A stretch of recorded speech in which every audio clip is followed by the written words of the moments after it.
청와대가 국방부와 주한미군이 경북 성주에 설치된 사드 발사대 2기 외 4기를 비공개로 추가 반입해 보관해온 사실을 공식 확인했습니다. 문재인 대통령은 추가 반입 경위에 대한 철저한 진상조사를 지시했습니다. 강은날의 기자입니다.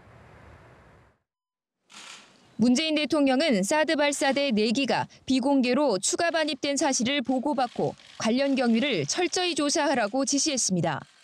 문 대통령은 어떤 경위로 4기가 추가 반입된 것인지, 반입은 누가 결정한 것인지, 왜 국민에게 공개하지 않고 새 정부에도 지금까지 보고를 누락한 것인지 등도 진상조사라고 지시했습니다.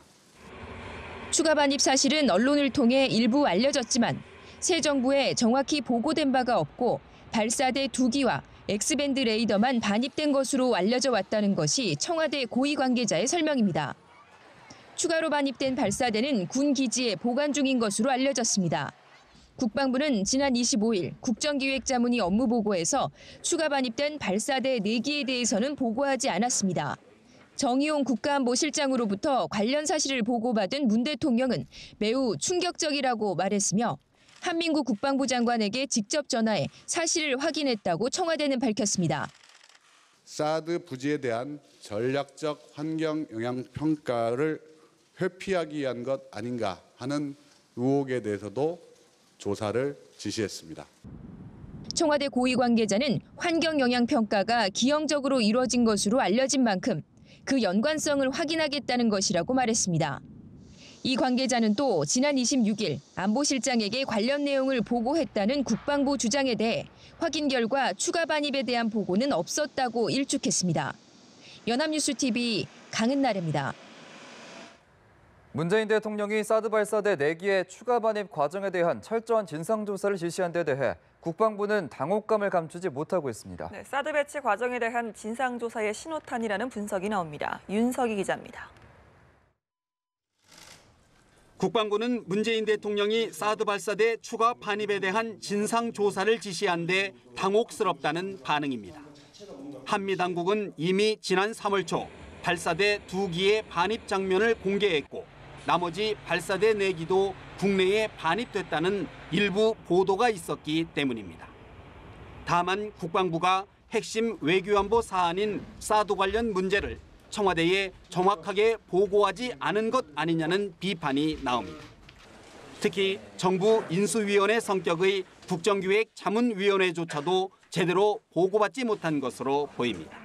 그러니까 4기가 지금 더 들어와 있다는 거 아닙니까? 오늘 청와대 발표는. 그러니까 보고에 누락을 한 것이라고 이렇게 볼 수 있습니다. 국방부는 문 대통령의 강한 질타와 진상조사 지시에 침묵을 유지하고 있습니다. 대선 과정에서부터 사드 배치가 국민적 공감대 없이 불투명하게 추진됐다고 지적해온 문 대통령이 사실상 국방부를 직접 질타함에 따라 사드 진상조사에 본격적인 막이 올랐다는 관측입니다. 연합뉴스TV 윤석입니다. 사드 발사대 추가 반입에 대한 문재인 대통령의 진상조사 지시와 관련해 여야는 엇갈린 반응을 내놨습니다. 더불어민주당 김현 대변인은 국민을 기망한 박근혜 전 대통령과 황교안 전 권한대행, 한민구 국방장관과 김관진 전 안보실장은 응분의 책임을 져야 한다며 진실을 소상히 밝히라고 촉구했습니다. 반면 자유한국당 김성원 대변인은 청와대발 인사참사 책임을 면피하고 장관 후보자 무사 통과를 위한 국면 전환용 인사청문회 방패카드가 아니길 바란다고 밝혔습니다. 국민의당 김유정 대변인은 언론과 국민의 시선을 다른 곳으로 돌리기 위한 것 아니냐는 우려도 있다고 말했고 바른정당 오신환 대변인도 사드 배치를 백지화하기 위한 여론몰이로밖에 보이지 않는다고 비판했습니다. 문재인 대통령이 장관 인선을 추가로 단행했습니다. 네, 행정자치부 장관의 김부겸, 국토교통부 장관에는 김현미 민주당 의원을 내정했습니다. 이경희 기자입니다. 문재인 대통령은 장관 후보자 4명을 한꺼번에 발표했습니다. 모두 집권 여당인 민주당 소속 현역 의원들로 행정자치부 장관에는 4선의 중진 김부겸 의원이 내정됐습니다.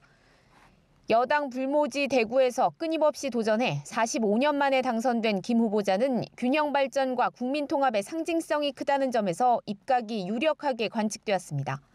기득권을 포기하면서까지 사회개혁과 지역주의 타파 그리고 국민 통합에 헌신했습니다. 특히 분권과 자치에 대해서는 대한민국 최고의 전문가입니다. 시집 접시꽃 당신으로 유명한 도종환 의원은 문화체육관광부 장관 후보자에 발탁됐습니다. 박근혜 정부 문화계 블랙리스트, 정유라 특혜 지원 의혹을 집중적으로 제기했고 지난 대선 때 문재인 후보 캠프에서 문화예술 정책을 총괄했습니다. 문 대통령이 당대표 시절 비서실장을 맡았던 김현미 의원은 국토교통부 수장에 내정됐습니다. 임명된다면 여성 첫 국토부 장관입니다. 참여정부 시절 여성 최초 청와대 정무비서관, 20대 국회에서 여성으로선 처음으로 국회 예산결산위원장을 지내는 등 국정운영 경험과 정무감각, 균형감을 두루 갖췄다는 평가입니다. 부산 출신의 3선 김영춘 의원은 해양수산부 장관 후보자에 이름을 올렸습니다. 해운업 회생과 다시 시작하는 세월호 진상규명 등 해수부 주요 과제 해결의 최고 적임자라고 청와대는 설명했습니다. 청와대의 내각 추가 인선은 인사기준 논란이 불거진 이후 처음입니다. 청와대는 4명 후보자의 경우 구체적 검증 기준으로 제시한 2005년 7월 이후 위장 전입 사례가 없었다고 설명했습니다. 연합뉴스TV 이경입니다.